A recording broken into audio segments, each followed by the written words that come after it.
The biggest and most sophisticated tall tales are on the horizon as Mike Chapman answers the community's questions.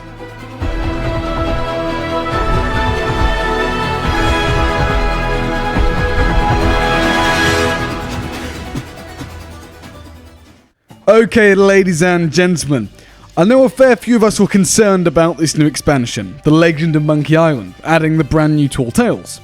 We thought that the story is going to be put on pause again, the main Sea of Thieves storyline that is, and we were concerned that there's only 3 tales. If you guys have watched my other videos, you'll know exactly what I am on about. However, Mike Chapman has taken to Twitter and he has been answering the community's questions about the expansion, which is great to see. Okay, let's see what he originally put as a thread. For fans of Sea of Thieves who have yet to play a Monkey Island game, we designed this new story to be a great introduction to this wonderful series. Canonically, we're set after the 3rd game, but we're really pulling on the themes and settings of the 1st game. In the 1st game, you are Guybrush Threepwood, and you want to be a mighty pirate. This mirrors the journey players go on in Sea of Thieves, a world where mighty pirate wannabes become pirate legends. The core theme of the story is, what if in Sea of Thieves, Guybrush got everything he ever wanted? How could the Sea of the Damned be used as a weapon against someone? Our story dives into that, as a new context for these beloved characters.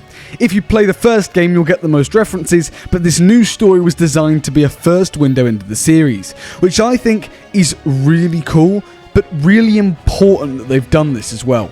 Because a lot of people won't have played, especially the first few Monkey Island games, so it's really good they've designed this as an experience that anyone can approach. I replied to that saying, this is great to hear. I'm really interested to know how the team came to the decision to do 3 tales. Previously we've seen much bigger batches of 5 or 9. Are these tales much longer and sophisticated than what we had previously? And he replied to me with, the decision for the number of tales is just down to what works for the story. 3 tales just works well here. Cool introduction, escalation in the 2nd, and then a strong finale. And then in a separate reply, yes, disregarding sailing time as that is at a minimum here, I would say these are the most sophisticated and longest tales we have ever created.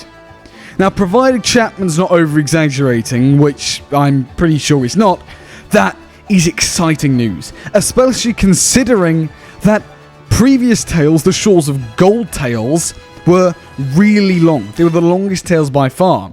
And so to hear that these are the longest ones we've ever created is great news. A Pirate's Life were about an hour to an hour and a half each, so they were roughly about 6 to 7 hours of playtime. So we can hope that these are maybe 2 to 2.5 hours each if they were going to match A Pirate's Life, which by the sounds of it they are. And the most sophisticated is also amazing to hear. Once again, it looks like they'll be ramping up the impact of these tales and the bar of quality that was set.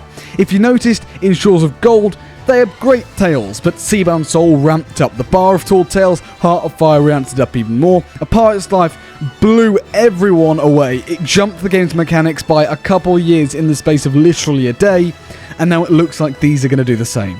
I'm so excited to see these.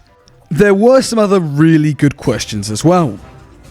Someone put, I'm excited that Monkey Island is coming to Sea of Thieves, but concerned that this adds very little to the core game.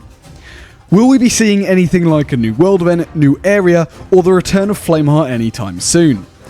And Mike replied, there is a Flameheart link here. We can only build so much at one time, even with a huge amount of team members. It's a balance between focusing on story and focusing on new gameplay elements.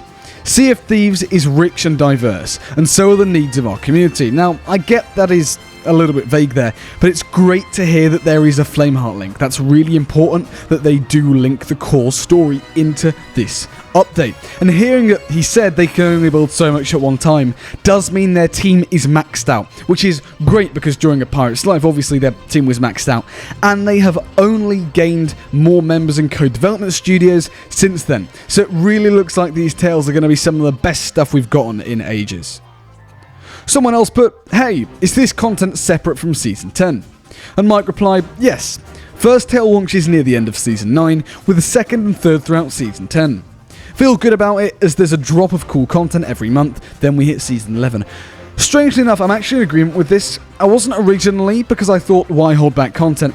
But it does make sense, because during a Pirates Live, everyone completed it within the first week. It was cool, but this opens up the possibilities for A, speculation, but B, it also means that the rest of the season can feel cohesive around it. Because we'll get the adventures each month, and also whatever content Season 10 will bring. So this is just great to hear. I'm glad they're doing this.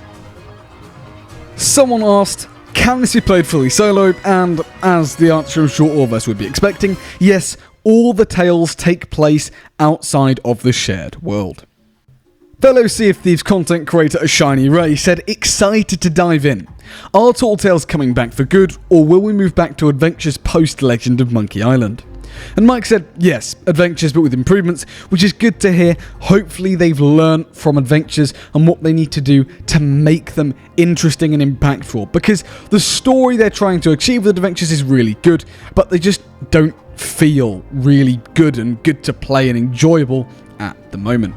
But there we go. That is everything that Mike said. I am very appreciative that he has taken to Twitter and answered these, because it's completely alleviated all my concerns. Just hearing that he said these are the longest and most sophisticated tales they've created just completely reassures me that this will be a positive update for the game, and hearing there's a Flameheart link is also great, obviously. Now, of course, when he says they're the longest, it could just be a little bit longer than the longest, or it could be short of gold minus the sailing time, so it could still be shorter than previous campaigns, but I doubt it.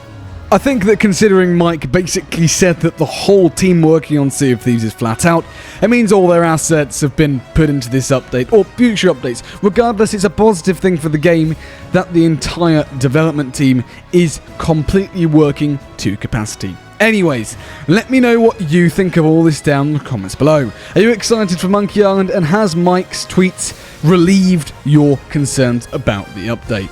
Thank you so much for watching. If you did enjoy them, please do consider leaving a like. It really helps out the channel an absolute ton, and subscribe to stay up to date with all the latest Sea of Thieves news as and when it comes out. And while you're at it, why not hit the bell as well so you never miss a single upload. It's a very exciting time period that we're in right now, and they don't come around often, so savour every moment and look forward to these tall tales. Thanks for watching, and I'll see you later.